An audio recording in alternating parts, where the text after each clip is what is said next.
Bonjour à tous, alors voilà, on est le dimanche entre l'Ascension et la Pentecôte.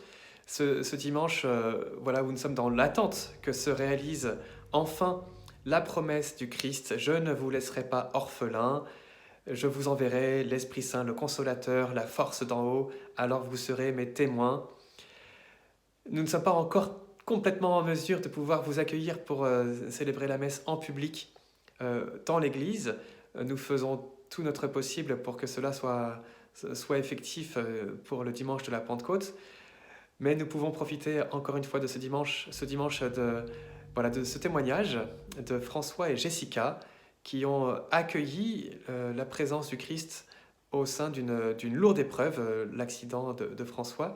Je vous laisse écouter ce témoignage édifiant, d'en tirer profit pour vous-même.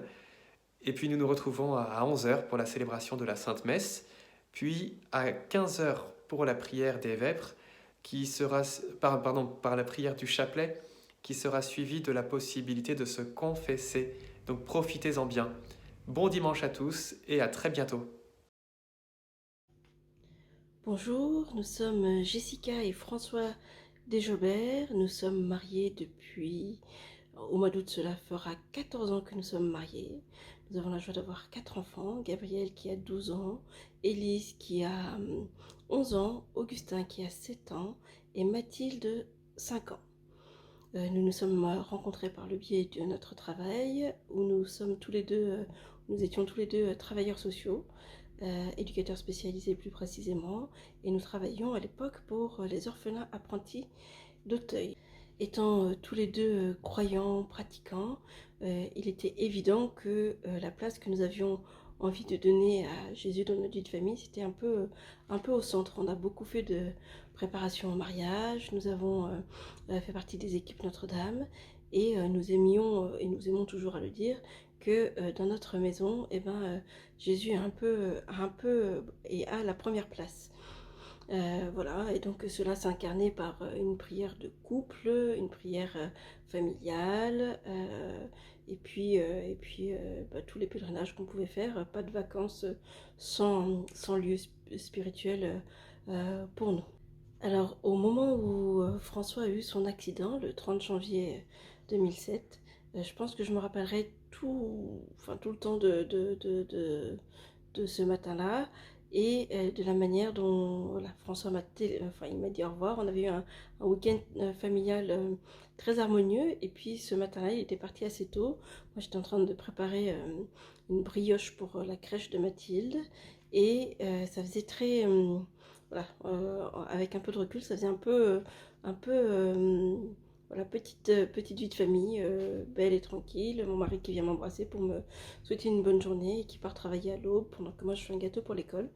Donc assez joli. Et quelques minutes plus tard, François me téléphone voilà, pour me dire qu'il a eu un accident. Alors au début je l'entends pas, je pense que j'ai un souci de téléphone. Et puis je le rappelle une seconde fois, j'entends un bip bip derrière et j'entends François prier avec une voix de souffrance. Seigneur Jésus, viens à mon aide. Voilà, j'entends ça et donc je comprends, euh, je comprends que c'est grave. Et donc j'ai pu, voilà, avec l'aide de notre aîné qui n'était pas si grande à l'époque, mettre tout le monde à l'école, me préoccuper de retrouver François et et de prendre ma voiture sans me poser de questions pour le retrouver à l'hôpital de Georges Pompidou à Paris avec mon 9 places. Donc je me revois conduire et ne pas me poser de questions, juste prier Marie. Des Je vous salue Marie en boucle en arrivant jusqu'à l'hôpital.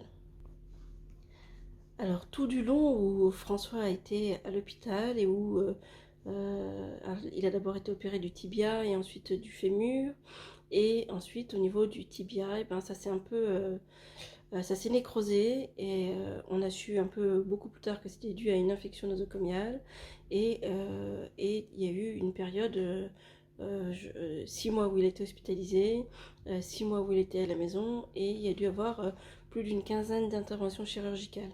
Donc pendant ce temps-là, tout ce laps de temps, il y a eu des moments très difficiles, très difficiles. Euh, voilà, j'allais à l'hôpital, j'avais mon chapelet au poignet, là, comme ça. Et je m'accrochais à la croix très très fort. Et ma prière était juste celle-ci. Je pense que c'était très facile de dire des Je vous salue Marie, de pas trop me poser de questions. Et puis, plus le temps a passé et plus les choses se sont compliquées, parce qu'on va être honnête, ça c'est quand même beaucoup compliqué. Eh bien, voilà, j'en avais, il faut dire la vérité, j'ai eu beaucoup, beaucoup, beaucoup de colère. C'est-à-dire de me dire, bah, ok pour l'épreuve, ok pour être à la hauteur du miracle, que François soit toujours vivant. Mais à un moment donné, c'était quand même très, très, très difficile et je ne pourrais pas m'en cacher.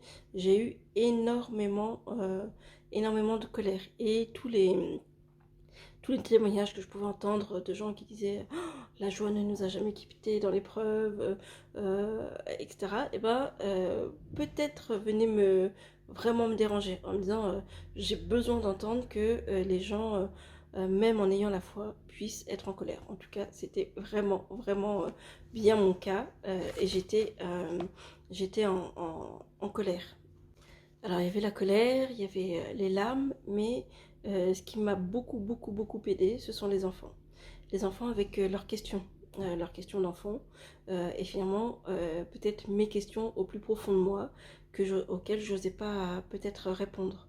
Euh, Pourquoi est-ce que on a prié et Dieu ne nous a pas exaucés? On a prié pour que papa guérisse et papa n'a pas guéri. On a prié pour que on ne coupe pas la jambe de papa et on a quand même coupé la jambe de papa. Et donc, le fait de devoir répondre à leurs questions, de faire en sorte qu'ils ne perdent pas la foi et de leur expliquer que Dieu n'était pas un magicien et qu'il nous entendait et qu'il n'était pas, comment dire, et qu'il entendait nos prières et qui répondait à sa manière et certainement une manière qui nous dépassait et qu'on ne comprenait pas forcément aujourd'hui. Voilà, Jessica vous aura présenté un peu notre couple. Moi, je vais vous parler un peu de nos fiançailles. Parce qu'il faut quand même savoir que avant qu'on soit dans l'idée de Jésus dans notre galère ou notre galère avec Jésus, il y a quand même un avant. Il y a un avant et c'était quand même une belle croisière, une belle régate qui a bien démarré. Et pour bien démarrer, ce qu'on s'était dit quand on s'est rencontrés, c'est qu'on avait pas mal de différences l'un et l'autre. Pas mal de différences d'origine, différences un peu sociales, politiques aussi, un peu à des tas de niveaux. Mais on avait un point commun majeur, c'est notre foi en Jésus, notre foi dans le Christ. Et aussi, ce qui accompagnait ce point majeur, et cette foi centrale, c'était notre engagement professionnel, notre métier d'éducateur spécialisé, où on était déjà l'un et l'autre des compagnons de galère pour d'autres. C'est-à-dire que voilà, on voulait se rendre présent dans la galère de vie de différentes personnes, de jeunes en difficulté, de personnes en situation d'exclusion, de détresse morale, physique, psychiatrique et autres. Voilà, donc on s'est rencontrés d'ailleurs comme ça chez les orphelins apprentis d'Auteuil. Pour démarrer notre long voyage et notre magnifique régate, on a armé notre bateau. Donc on a choisi un fameux trois-mâts, on a mis des voiles magnifiques, des hors-bords superbes, grosse puissance, en se disant, voilà, voile, hors-bord, on avait chargé les jerrycans d'essence plein la soute pour pouvoir alimenter les moteurs. Et voilà, et c'était un peu ça notre temps de préparation, notre temps de fiançailles, ça a été un peu ça. Ça a duré 1 an et demi où il a fallu, voilà, on a voulu inspecter un peu le navire, de la coque en haut jusqu'au haut des mâts, de la quille au haut des mâts, pour être sûr voilà, qu'on partait en mer avec tout ce qu'il fallait à bord, comme gilet de sauvetage, comme bouée, voilà, comme moteur, etc. Pour ce faire, on a été rencontrer différentes petites personnalités, de gens qui avaient réfléchi un peu à la question du mariage, de gens qui en avaient l'expérience à moyen et à long terme, de prêtres qui avaient l'expérience aussi d'avoir accompagné des couples, d'en avoir préparé, d'en avoir écouté. L'Église a pour ça quelque chose d'extraordinaire, c'est que l'Église, elle a 2000 ans de confidence sur la vie des couples et des familles, donc elle a quand même une vraie expertise. Souvent on nous dit, ah, les prêtres, ils savent pas de quoi ils parlent, ils sont pas mariés. Ouais, les prêtres, ça fait 2000 ans qu'ils nous écoutent. Donc je pense qu'ils ont ils ont un petit quelque chose à nous dire sur le sujet, ils ont eu le temps d'analyser un peu tout ça. Euh, voilà. Et, euh, et puis quelque chose qui était fondamental et qui le reste et qui l'est vraiment, c'est de se dire, voilà, quand on part, je sais pas, en haute montagne, eh ben, on prend un guide de haute montagne. Eh ben, quand on part en mer, on prend un bon capitaine. Ben, nous, voilà, quand on est parti en bateau, on s'est dit, on va prendre quand même le capitaine qu'il faut. Et on a pris le Christ, voilà, le Christ en se disant, voilà, ça sera un peu notre boussole à nous dans notre périple. Dans notre périple. Voilà un peu, je ne vais pas rentrer dans le détail de notre préparation mariage, mais beaucoup de choses, 1 an et demi, beaucoup de lectures, beaucoup de témoignages, beaucoup de petites retraites, de petites séquences, foyer de charité, un prêtre dominicain à Toulouse, voilà, nos amis prêtres, nos amis séminaristes de l'époque, voilà, il y a eu beaucoup de monde, ce qui nous a permis de nous lancer vraiment armés sur ce chemin. Et sachant que quand on s'arme, c'est pour se préparer au combat. Donc plus on est armé, plus on est censé aller combattre. C'est un peu ce qui se passe. Voilà. Alors, je voudrais vous montrer une photo qui m'a aussi beaucoup aidée pendant tout ce temps-là. Alors, je ne sais pas si vous voyez bien, c'est un crucifix qui se trouve à Paray-le-Monial, dans la Grande Prairie. Et on voit Saint Jean qui prend Jésus sur la croix. Et par moments, regardez ça, c'était un peu l'inverse. C'était comme si c'était plutôt François, mais moi aussi, notre famille sur la croix, et que Jésus nous serrait fort.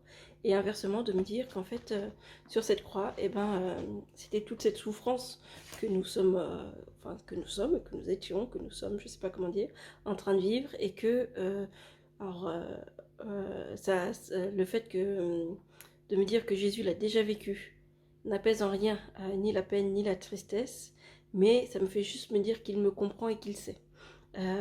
Voilà. Une autre chose qui m'aide et qui m'aide encore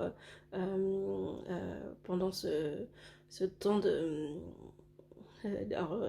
galère, pour reprendre la thématique du Père Jean-Baptiste, mais pendant ces temps difficiles, c'est l'abbaye de Maïlis, une abbaye où je vais régulièrement, où je suis beaucoup allée, et d'y retrouver le plaisir de la liturgie des heures.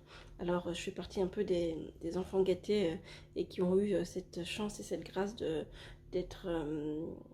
d'apprendre cette liturgie des heures, la prière du temps présent. Et je voudrais vous lire le psaume qui, à chaque fois, est un soutien et une aide profonde dans les moments difficiles. Alors, c'est le psaume 90.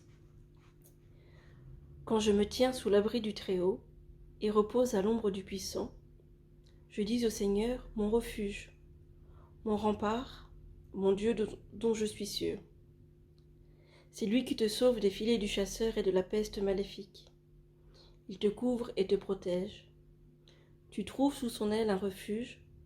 Sa fidélité est une armure, un bouclier. Tu ne craindras ni les terreurs de la nuit, ni la flèche qui vole au grand jour, ni la peste qui rôde dans le noir, ni le fléau qui frappe à midi.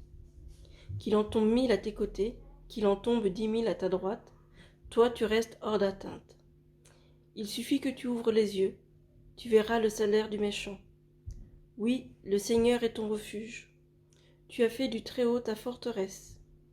Le malheur ne pourra te toucher, ni le danger approcher de ta demeure. Il donne mission à ses anges de te garder sur tous tes chemins. Ils te porteront sur leurs mains pour que ton pied ne heurte les pierres. Tu marcheras sur la vipère et le scorpion. Tu écraseras le lion et le dragon. Puisqu'il s'attache à moi, je le délivre, je le défends, car il connaît mon nom. Il m'appelle et moi je lui réponds. Je suis avec lui dans son épreuve. Je veux le libérer et le glorifier. De longs jours je veux le rassasier, et je ferai qu'il voie mon salut. Alors c'est un psaume qui me touche vraiment beaucoup. Et cette petite phrase et je suis avec lui dans son épreuve, voilà, elle ne me quitte pas tous les jours. Tous les jours, je me dis que Jésus est avec nous et que on comprend pas tout. J'aime l'idée de dire qu'on a le droit d'être en colère. J'aime l'idée de dire qu'on a le droit d'être triste. J'aime l'idée de dire qu'on ne comprend pas toujours tout. Mais il est évident que je n'ai jamais douté de la présence de Dieu, de son existence. On a eu beaucoup de questions quand même de personnes un peu loin ou de personnes sachant qu'on était au service de la paroisse qui nous ont posé la question en nous demandant alors ton Dieu, t'y crois toujours avec tout ce qui te tombe dessus, etc. Et bah oui, je sais qu'il est là dans mon épreuve. Voilà, à tous ceux qui traversent des moments difficiles, moi je dis oui à la colère, je dis oui aux larmes, je dis oui à l'incompréhension. Et par contre, je dis oui à la fidélité en Dieu, de vivre ça avec lui, d'accepter que par moment, voilà, ce soit lui qui nous console et que par moment, on lui hurle qu'on ait besoin de consolation. Alors après, c'est très difficile quand on est dans l'épreuve de voir les signes.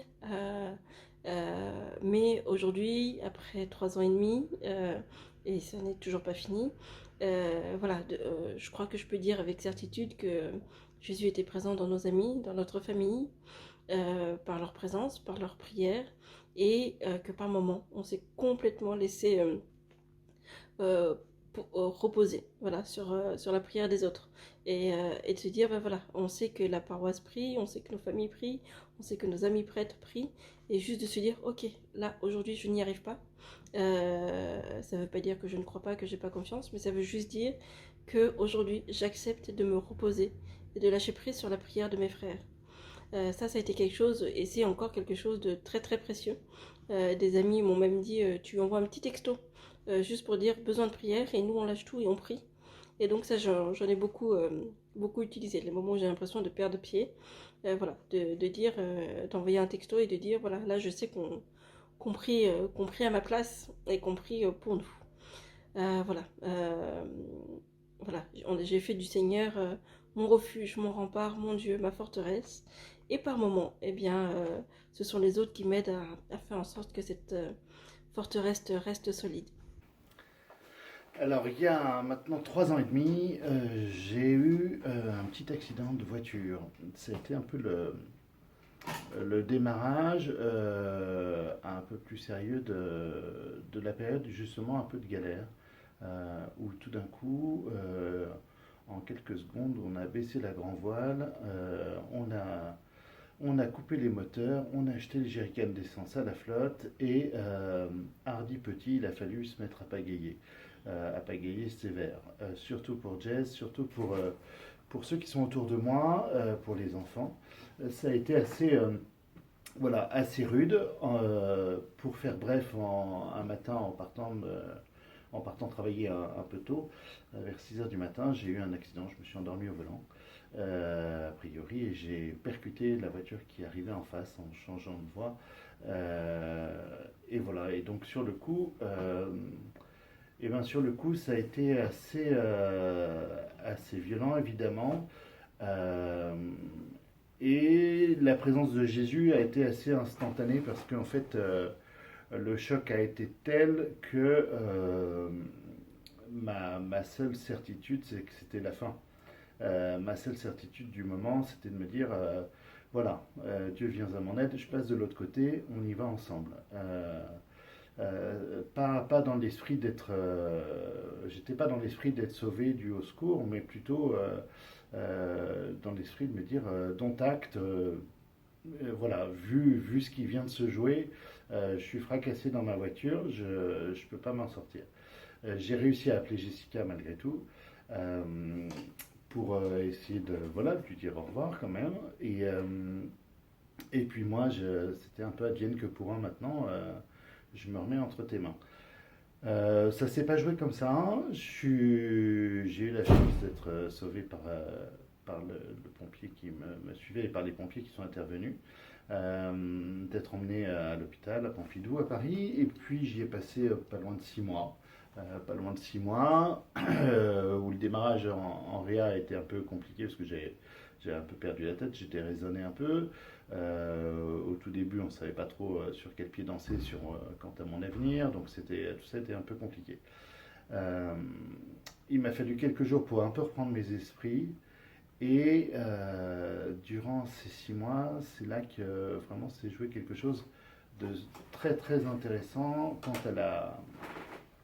à la présence de Jésus. C'est-à-dire que 6 mois cloué sur un lit d'hôpital, au début j'arrivais à bouger à peu près la main gauche. C'était à peu près la seule partie de mon corps qui pouvait bouger. Puis peu à peu les choses se sont un peu détendues. Voilà, quelques petites opérations, quelques petites complications. Mais il s'est passé quelque chose d'extraordinaire, c'est que j'ai reçu pendant 6 mois où je ne pouvais aller ni à la messe, ni me déplacer, ni même sortir de mon lit d'aucune manière que ce soit, tous les jours, sans aucune exception, en plus de la visite de Jess, de quelques amis, de famille, enfants, etc. Tous les jours, la visite du Christ par l'Eucharistie. Tous les jours, l'aumônerie de l'hôpital m'a apporté l'Eucharistie dans ma chambre. Je n'assistais plus à la messe, même pas le dimanche à la télévision, parce que n'ayant pas la télévision, j'avais pas le réflexe, ni l'idée même que, quand j'avais plus ça en tête, que ça passait par les ondes aussi. Et tous les jours, j'ai reçu l'Eucharistie, la parole de Dieu, ce temps de prière avec un membre de Monnerie. Et ça a été vraiment essentiel et formidable. Ça m'a permis de restructurer en moi une vie de foi finalement que j'avais auparavant, mais qui n'était peut-être pas aussi solide.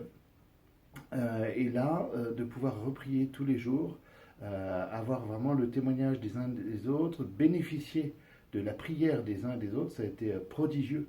Prodigieux, il y a eu vraiment un brasier, je ne sais pas comment on peut dire ça, un feu de forêt qui s'est enflammé d'intercession, j'ai envie de dire, me concernant, nous concernant, de communautés religieuses, l'abbaye de Maëlys, l'abbaye de Boulor, l'abbaye de Flavigny, les frères de Saint-Jean, les amis prêtres, le diocèse de Pontoise, le plus beau diocèse du monde, après le Vatican, paraît-il, selon Jess.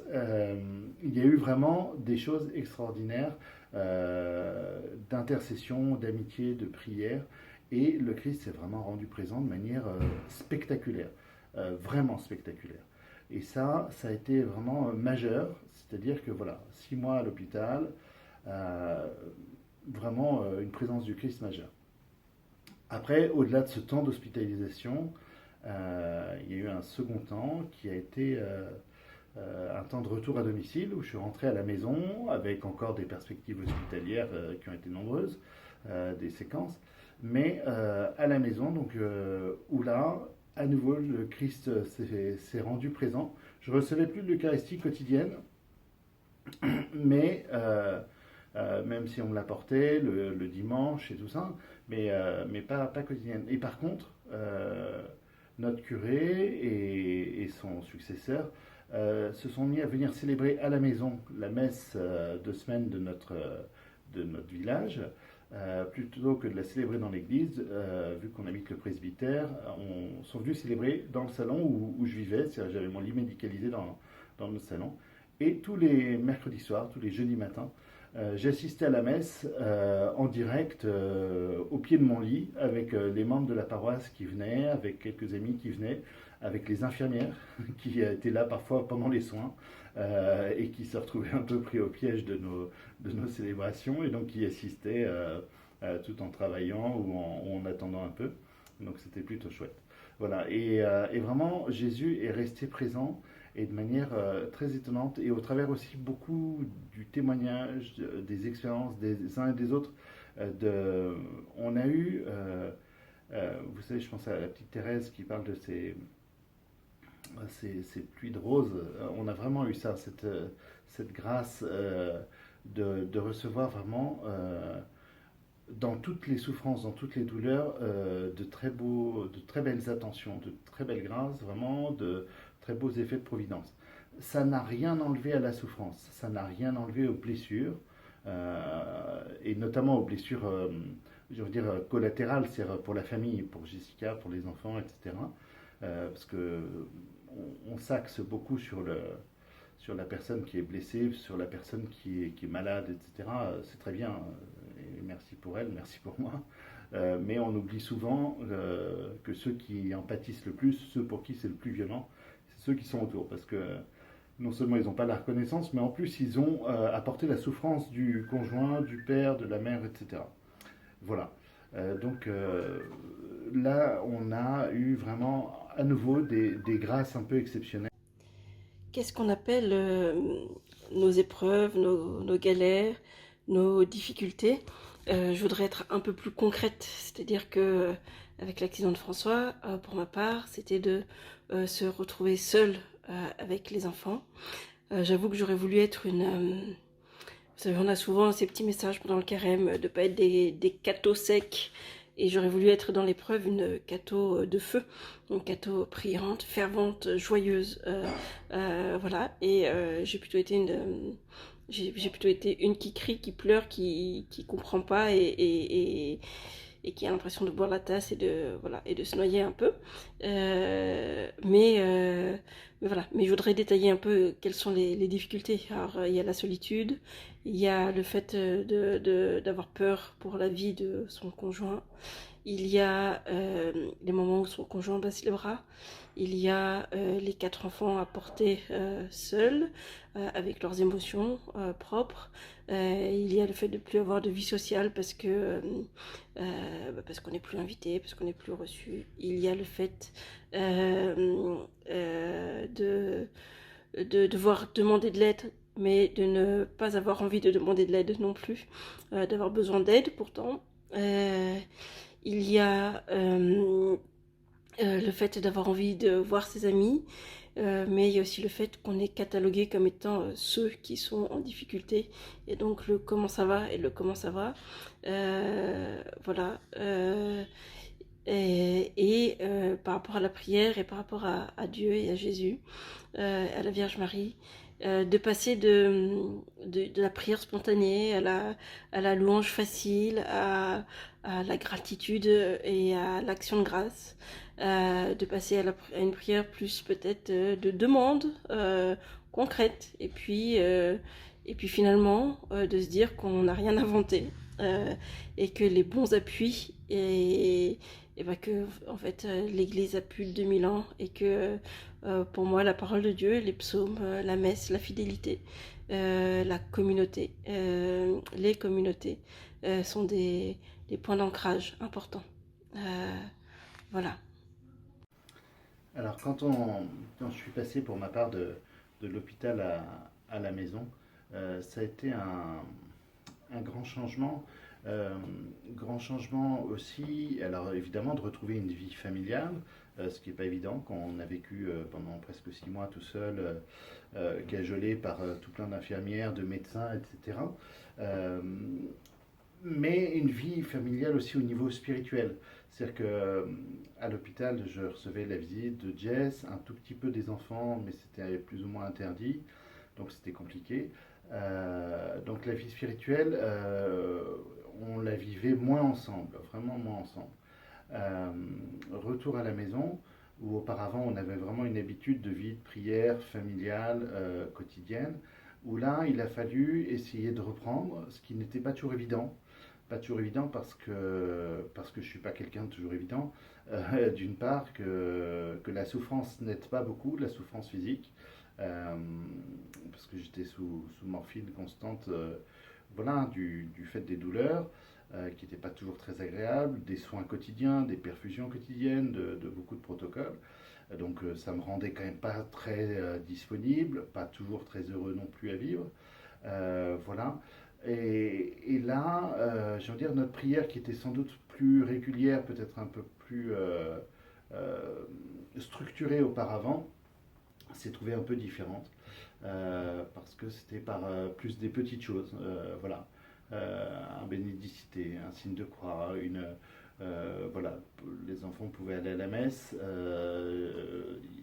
Voilà, on avait la messe à la maison, mais sur le reste du temps, c'était voilà, ça devenait un peu moins évident que pendant la séquence peut-être hospitalière pour moi. Moins évident aussi de me vivre à la maison, donc de trouver aussi un climat tout à fait apaisé pour ces temps de prière. Donc la prière, le fil est resté vraiment continu. C'est vraiment le Christ s'est rendu présent, mais d'autant plus que, vous savez, c'est voilà, c'est pas sur le sable. Vous connaissez un peu cette image de cette voilà, du Christ qui nous porte sur le sable et tout d'un coup nos pas disparaissent et on ne voit plus que les pas du Christ.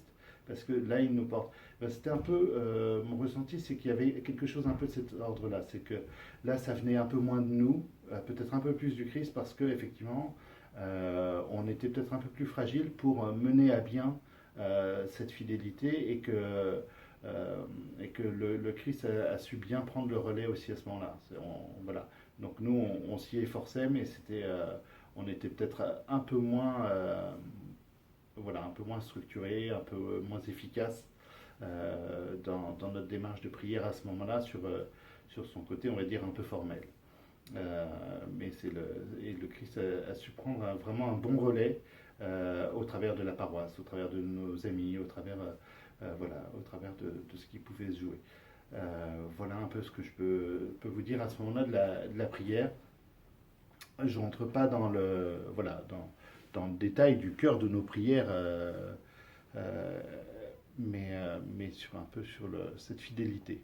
Cette fidélité où il y a un moment où on sait être fidèle et il y a un moment où on ne sait pas être fidèle et c'est le Christ qui l'est. C'est-à-dire que je crois qu'il y a vraiment cette importance, c'est que dans la fidélité, il faut qu'il y en ait à tout prix au moins un des deux qui le soit, si possible les deux.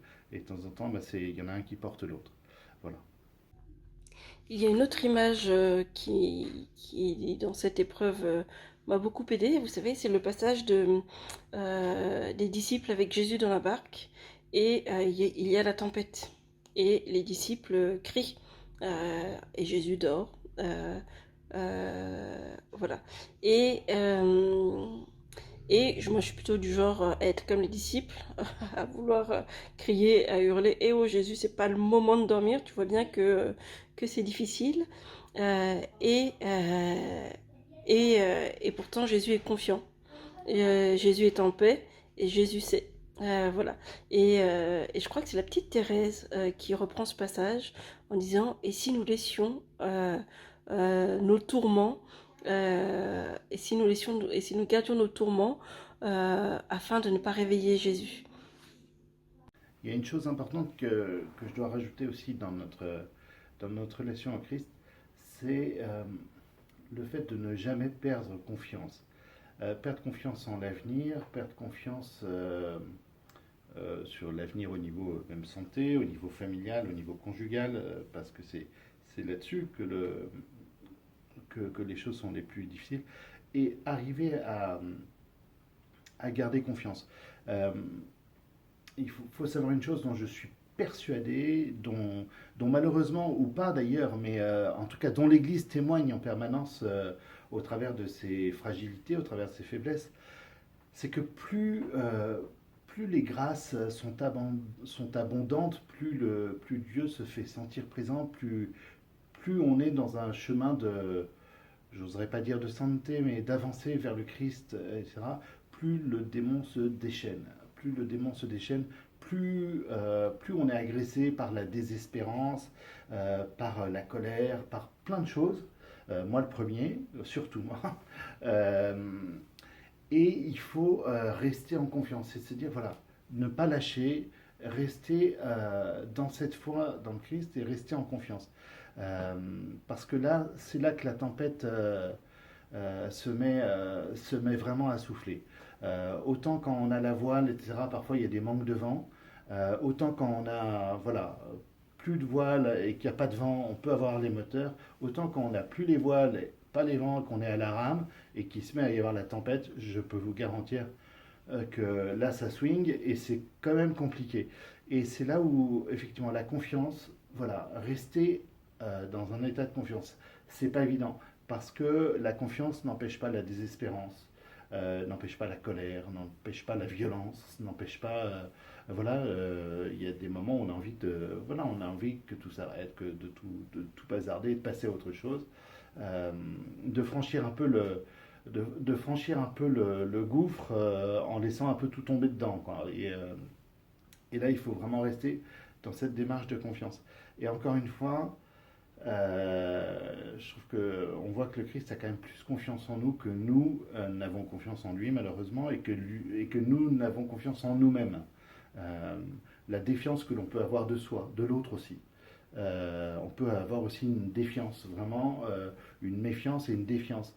Et ça, on est vraiment là dans le combat du bien et du mal. Et on voit que ce combat, ouf, eh ben, il faut être armé. Je le disais tout à l'heure, quand on part en voyage, voilà, c'est bien d'armer son bateau et c'est bien de s'armer parce que quand il y a la tempête, il vaut mieux être quand même bien solide pour pouvoir l'affronter. Et notre meilleure arme, pour le coup, c'est vraiment le Christ. Et garder cette foi en lui, cette confiance, c'est vraiment essentiel parce que il n'y a qu'à travers lui qu'on peut sortir d'un combat. Ça ne veut pas dire qu'on sort d'un combat guéri, ça ne veut pas dire qu'on sort d'un combat indemne. Non, non, ça veut dire qu'on en sort. Après, dans un état parfois un peu différent, effectivement. Euh, et ça, c'est aussi un point important pour moi justement d'accepter de sortir d'un combat différent de nos perspectives, différent de ce qu'on avait projeté. Quand on parle de la prière, on parle beaucoup voilà, d'intention de prière. On va prier pour telle chose, on va prier pour telle personne, on va prier avec tel objectif. Mais on est dans un monde un peu très... Voilà, on a besoin d'objectifs très concrets, très matérialistes, très palpables. Et donc on va prier pour ça. Un jour, j'ai des amis merveilleux qui sont venus à la maison prier sur moi. Alors ils ont prié pour que ma jambe soit guérie. Je vous la montre pas. Moi, je suis guéri de ma jambe. Elle n'est pas guérie, c'est sûr. Elle a disparu, elle est passée au crématorium, tout va bien. Moi, j'en suis guéri de ma jambe. J'en ai plus, tout va bien.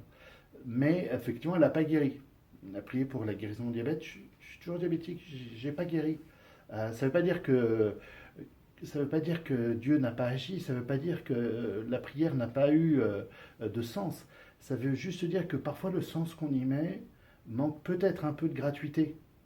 Et je parle pas de mes amis, je parle aussi de ma gratuité parce que c'est moi aussi j'étais pas mécontent en me disant on sait jamais si ça marchait.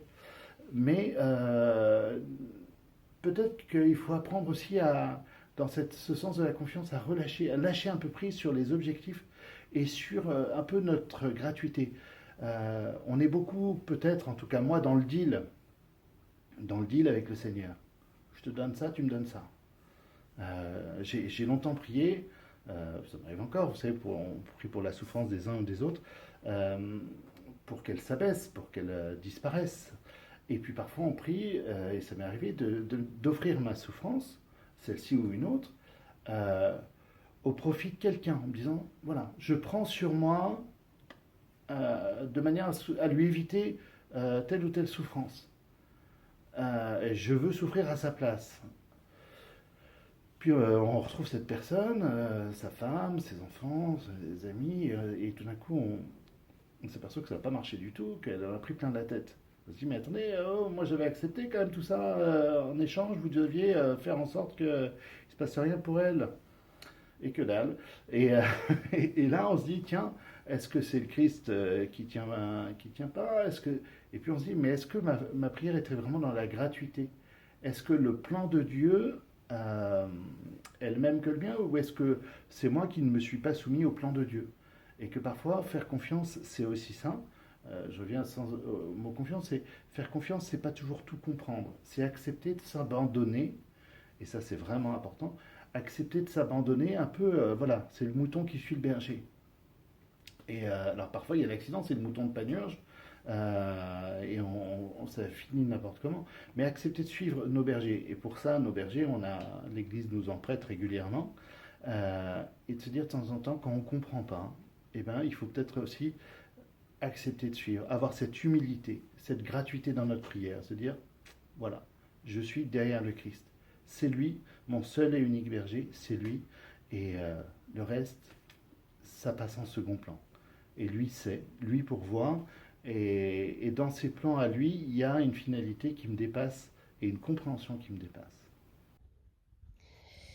Il y a une phrase que l'on dit au moment du mariage, dans la santé et dans la maladie. Et, euh, et je ne pensais pas que dans la maladie, ce serait aussi difficile. Difficile d'accueillir la souffrance de l'autre, difficile d'accueillir sa douleur, difficile d'accepter du coup aussi euh, son impuissance et sa colère, d'accueillir ça avec, je sais pas comment on peut accueillir ça d'ailleurs, avec gentillesse, bienveillance. Euh, et puis, euh, donc il y a notre propre impuissance, c'est-à-dire que moi je suis plutôt du genre à vouloir faire, à trouver des solutions et d'avoir ce sentiment qu'il n'y a rien à faire, d'être complètement dépendant des médecins, des chirurgiens, voilà, et que ma volonté n'était pas celle de François non plus. Et ça aussi c'était un peu compliqué. Et alors, je ne sais pas si vous êtes comme moi, mais je rends grâce aussi pour tous les chants qu'on chante tout le temps, ceux qu'on trouve beaux, ceux qu'on trouve moins beaux. Et il y en a un qui est un peu plus méditatif et qu'on chante. Alors, je chante faux, mais je vais vous en chanter un petit extrait qui définira bien ce que j'essaye de dire. Qui dit acceptes-tu de mourir avec moi, toi à qui je donne vie? N'aie pas peur de ce chemin devant toi. Voilà, donc vous arriverez certainement à compléter les paroles de ce chant, mais ceux qui m'ont vu dans les débuts de l'épreuve, au milieu de l'épreuve et encore quelques fois encore, il y avait cette résistance, ce côté où non, en fait, je n'accepte pas, je ne veux pas cette épreuve, je ne consens pas. Et du coup, il y a une forme de combat qui s'instaure et qui s'installe. Et je ne veux pas, je ne veux pas, je ne veux pas. Et finalement, le fait de consentir, d'accepter, avec toute la souffrance que ça engendre, euh, voilà, le fait d'accepter et de consentir, ça a été très violent pour moi pendant longtemps. Et, euh, et aujourd'hui, c'est plus doux. Et souvent, je repense. On dit souvent que Marie était là, debout au pied de la croix. Et moi, ce qui m'épate et ce qui m'a interpellée et qui m'interpelle pendant notre épreuve, c'est ce debout. Elle est là, debout, au pied de la croix. Elle n'est pas là effondrée, elle n'est pas là en train d'hurler, elle n'est pas là en train de se débattre. Elle est là, debout, au pied de la croix. Et j'imagine avec cette confiance de savoir que Dieu a un projet plus grand. Et c'est ce à quoi aussi je pense avec François, on s'attache de se dire on comprend pas et ça fait très mal, mais il y a un projet plus grand qui nous dépasse. Alors, pour ma part, le dernier point que je peux aborder, euh, pour moi, et dont Jessica, les enfants, peuvent être parfois témoins, parfois avec un peu d'agacement aussi, c'est toujours dans ce petit parcours de galère, ou ce lourd parcours de galère, il y a beaucoup de gens qui ont ponctué, qui ont accompagné ce parcours.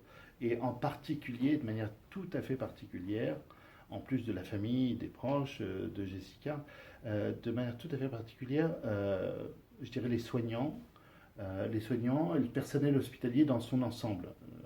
Qu'on soit femme de ménage ou qu'on soit chirurgien, c'est vraiment la même chose.